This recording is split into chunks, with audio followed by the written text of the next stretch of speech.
Dihantam gempa dan tsunami berkekuatan dahsyat 10 tahun lalu tak otomatis menjadikan Aceh sebagai kawasan yang aman dari malapetaka. Dari penelitian para ahli, bencana serupa masih bisa terjadi lagi. Tak sedikit bangunan yang didirikan di Aceh untuk mitigasi. Tapi dari penelusuran Vanimo, semakin banyak orang yang lalai mengabaikan ancaman bencana. Apa yang akan terjadi jika gempa dan tsunami datang lagi? Inilah penelusuran Vanimo.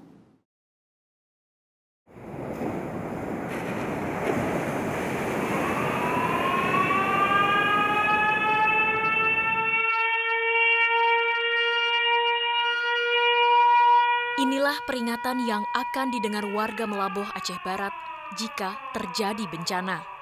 Telah terjadi gempa, dapat disusul tsunami merusak. Masyarakat segera evakuasi ke tempat tinggi terdekat.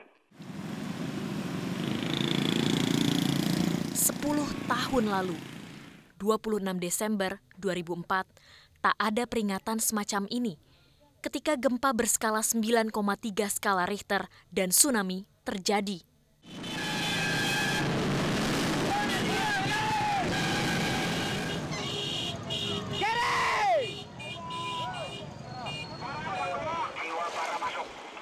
Komandan, berapa jenazah?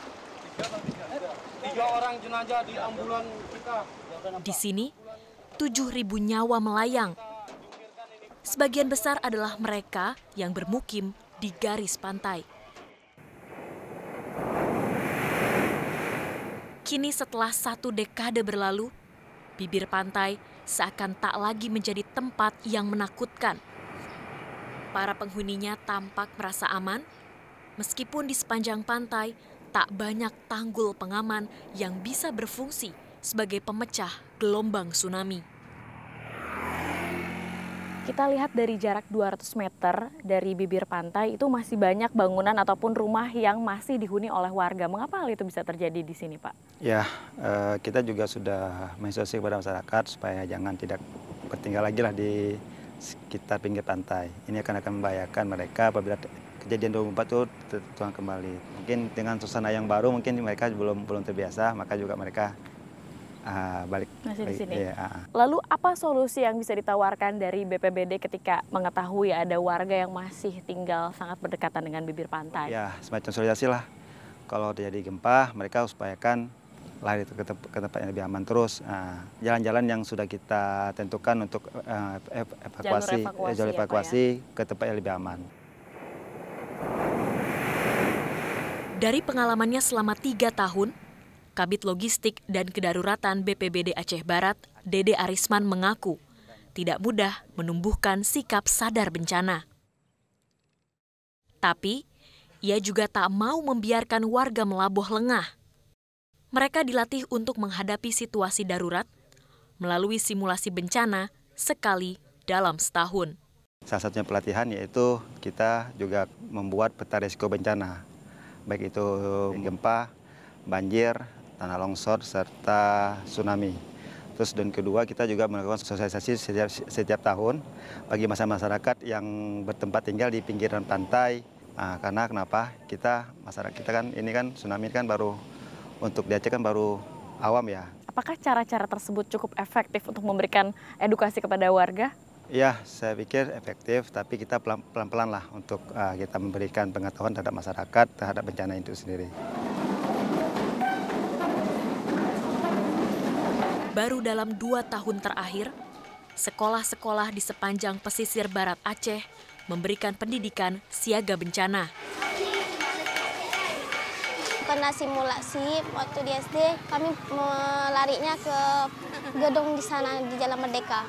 Waktu itu guru saya mengajarkan kalau sedang mendesak, misalnya tidak bisa berlari, bisa sembunyi di bawah kolong meja, dan kalau bisa lari mencari tempat lebih tinggi dan terdekat.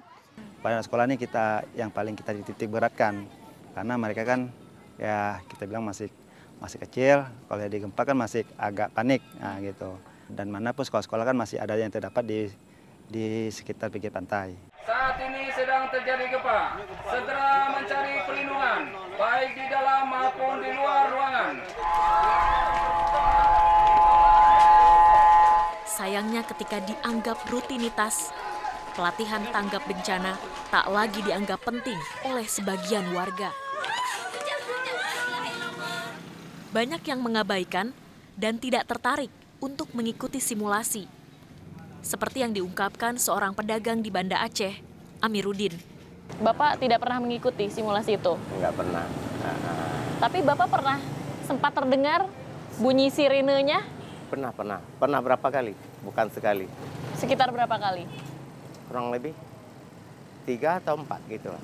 Apakah warga Molaboh sudah siap jika sewaktu-waktu terjadi bencana tsunami lagi seperti tahun 2004 silam, Pak? Siap nggak siap, saya rasa mungkin ya masyarakat harus siap ya. Tapi tingkat presentasinya mungkin sekitar 70-60 mungkin mereka sudah mengetahui tanda-tanda terjadinya tsunami itu kembali. Dan juga mereka tahu membawa para keluarganya untuk mencari tempat jalan evakuasi dan mencari tempat yang lebih aman. Kalau 2004 lalu kan mereka tidak mengetahui. Sama sekali. Sama sekali. Air surut, mereka malah ke pantai untuk mencari ikan. Pentingnya mitigasi bencana di bumi Serambi Mekah bukan tanpa alasan. Provinsi ini belum terlepas dari bayang-bayang malapetaka. Sejak dihantam gempa besar dan tsunami 10 tahun lalu, telah terjadi gempa berkekuatan di atas 7 skala Richter sebanyak 8 kali. 3 diantaranya berpotensi tsunami. Meski daya rusak tak sebesar 10 tahun lalu. 2004 bukanlah tsunami pertama yang pernah terjadi di Aceh. Ke depan, dapat saja sewaktu-waktu tsunami datang kembali. Karenanya kita harus mengedukasi masyarakat bahwa sekalipun tsunami tahun 2004 adalah yang terbesar, namun tsunami di masa yang akan datang masih mungkin terjadi.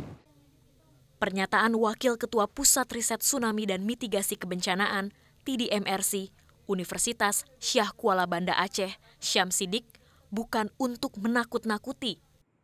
Demi mencegah jatuhnya korban, tak hanya terus menggelar simulasi, tapi juga membangun sejumlah gedung kokoh yang mampu menahan guncangan gempa hingga 10 skala Richter sebagai tempat evakuasi jika bencana terjadi lagi.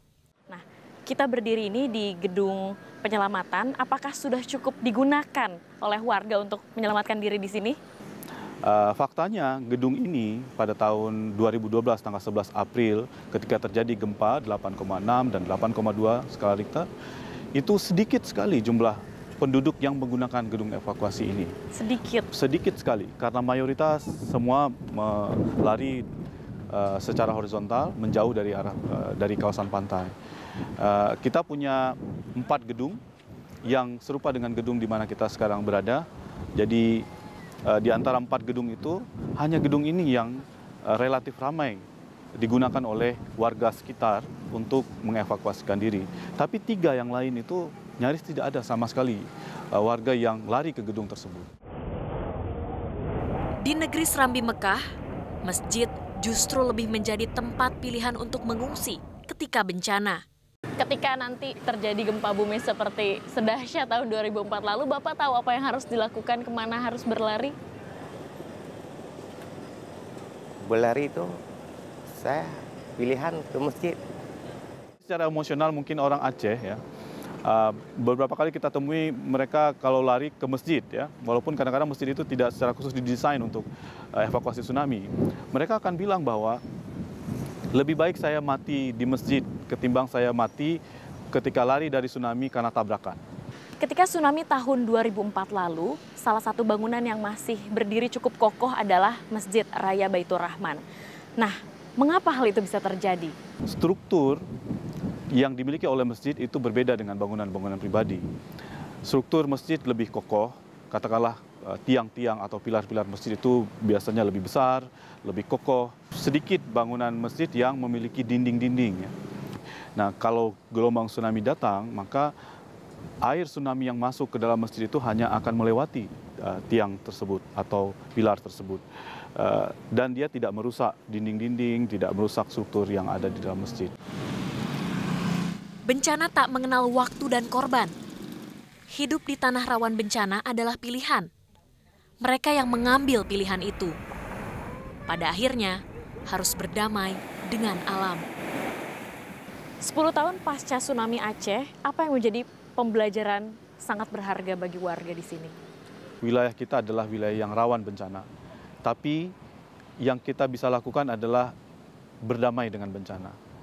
Itu pelajaran penting dari 10 tahun proses ini. Usai sudah 3.60, kami akan hadir kembali pekan depan di jam yang sama.